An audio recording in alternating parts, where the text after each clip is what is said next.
Yo, what's up mga buddy? Kamusta? It's me, Aldong TV mga buddy. Narinig nyo na ba yung pinikpikan overload mga buddy? Yung smoke ribs doon kay paring Itag TV. Pupunta natin sa mga buddy. Tara, sama kayo. Taxi na nga pala ako mga buddy para mas mabilis yung biyahe. Yo, what's up mga buddy? Kamusta? Ako nga pala si Aldong. At nandito na naman tayo sa isang gala vlog mga buddy. Tama kayo ng dinig mga buddy, gagala na naman ako. Hindi totoo yan. At ngayon pupuntahan ko si paring Itag TV. Titikman natin yung pinikpikan overload niya mga buddy. Tsaka magpapa-shoutout na rin tayo mga buddy kasi tagal ko nang gustong pumunta ron. Hindi lang ako makatsyempo mga buddy kaya eto na, pupunta na ako ngayon. Look at the view mga buddy, ang ganda rito sa Bekkel, ang taas. Dito nga pala yan sa La Trinidad, Benguet mga buddy. Tara, samahan nyo ako at matakam mga buddy. Let's go! Hindi totoo yan. A few moments later. Yo, what's up buddy? Nandito na tayo sa Kasakmol Restaurant kay Itag TV. Ito nga pala to sa Bekkel, sa Ambuklaw Road.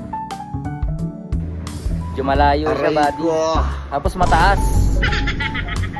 Tara, pasok tayo sa loob. Sana nandyan siya. Oh yeah. Ito, busy si paring Itag TV mga buddy. Look at the view mga buddy. Kapag ka nandito na kayo, Hindi totoo yan. ayan, nakikita nyo ba yan? Itag TV. Ayan, yung mga pumupunta sa kanya dito, mga dumadayo mga buddy. Bigyan mo naman kung gaano kasikat yan. Umaga pa lang kasi, kaya kukunti pa lang yung mga tao. Tapos akit ka dito, titignan mo yung view.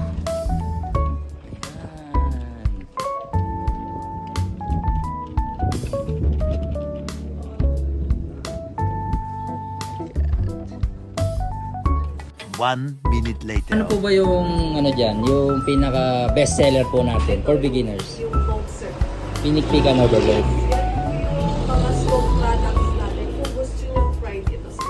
Pero kung gusto nyo ang rice sabaw, ito naman pinipigyan. Ano ba yung mas masarap? Yung Pero ito talaga yung best seller. Yung pinikpikan. Sige. Pwedeng order na lang ako ng isang stir fry tsaka yung solo na pinikpikan overload para matikman. ilang rice sir. Kahit tig isang rice lang. Meanwhile. Sana all.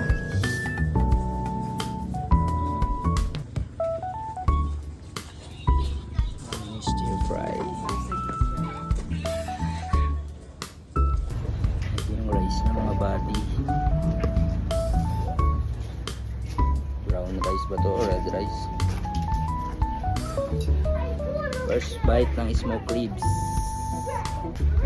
First bite mga buddy.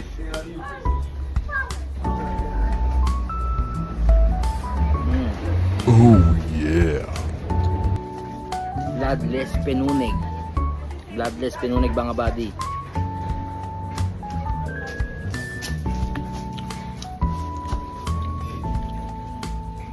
Ang sarap. Grabe, ang sarap niyan mga buddy. First time ko nga pala makatikim niyan. Tsaka nga pala yun, yung penunig. Para siyang Cordilleran sausage mga buddy. Tsaka yung smoke ribs, ang lambot mga buddy. Tsaka yung pinikpikan, ang sarap din. Puro solo order nga pala yun mga buddy kasi mag-isa lang naman ako. Meron sila niyan yung nakakawali, yung pang 10 tao, pero next time na pag marami na kaming pumunta mga buddy. Overall 10 out of 10 nga pala sa akin itong pinikpikan overload ni Bading Itag TV mga buddy. Sobrang sarap. Kaya pag napasyal kayo dito sa Baguio, subukan yung pumunta dito mga buddy at matikman yung pinikpikan overload. 2,000 years later. So yan, shout sa lahat ng mga kasakmol natin dyan, especially mga passenger ng Victory Liner. Kasama natin si Aldong TV dito ngayon. Yun. Quality kasakmol. Yo, what's up mga buddy? Tapos na tayo mag-food trip dito kay Itag TV. Natikman na natin yung pinikpikan overload niya mga buddy. Apakasarap. Smoke ribs. Tapos yung pinunig, grabe. Yung pinunig mga buddy, bloodless na yun. Pwede yun sa mga kapatid natin dyan na iglesia. At ito, nag-take out pa nga pala ako para kay US. Kasi hindi ko na siya naisama dahil hindi ko pa naman alam kung paano pumunta sa lugar. Pero next time mga buddy, marami na kaming pupunta dito. Totoo yan. Hanggang sa uli. I love you all.